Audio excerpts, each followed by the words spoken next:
মুসলিমদের ইমানের মূল ভিত্তি কয়টা? কথা বলেন, কয়টা? পাঁচটা। তার মধ্যে গুরুত্বপূর্ণ সর্বপ্রথম হচ্ছে কি? কালিমা, মানে মুসলমান হতে হবে। মুসলমান হলেই তো ইমানদার হবে, না মুসলমান না হলে ইমানদার হওয়া যায়? হওয়া যায় না।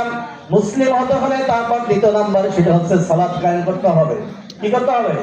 সালাত কায়েম করতে হবে, মানে নামাজ পড়তে হবে। নামাজ সবাইকে পড়ানোর সুযোগ করে দিতে হবে।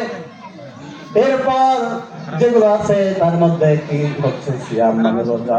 আছে কিনা? রোজা, অন্যান্য ইবাদত গুলো আছে, এই ইবাদত গুলো কিন্তু মানুষকে দেখানোর জন্য করে থাকে।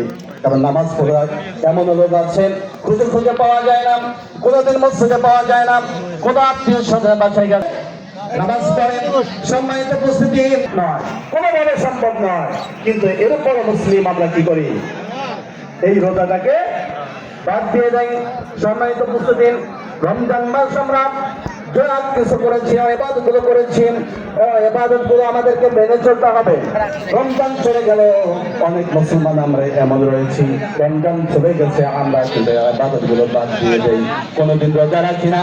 মসজিদে রমজান মাসে গিয়েছি, আবার যখন রমজান পার হয়ে যায় এই মসজিদ গুলোকে বন্ধ করে দেই।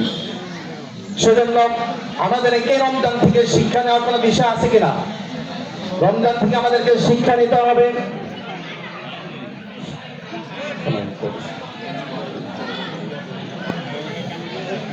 আচ্ছা, আমরা লক্ষ্য করতেছি, আলোচনা করবো ইনশাল্লাহ, লক্ষ্য করতেছি পিছনে জায়গা নেই, আমরা সবাই সামনে যেটা ফাঁকা জায়গাগুলো আছে পূরণ করে দেবো ইনশাল্লাহ। আসসালামু আলাইকুম ওয়া রাহমাতুল্লাহি ওয়া বারাকাতুহু।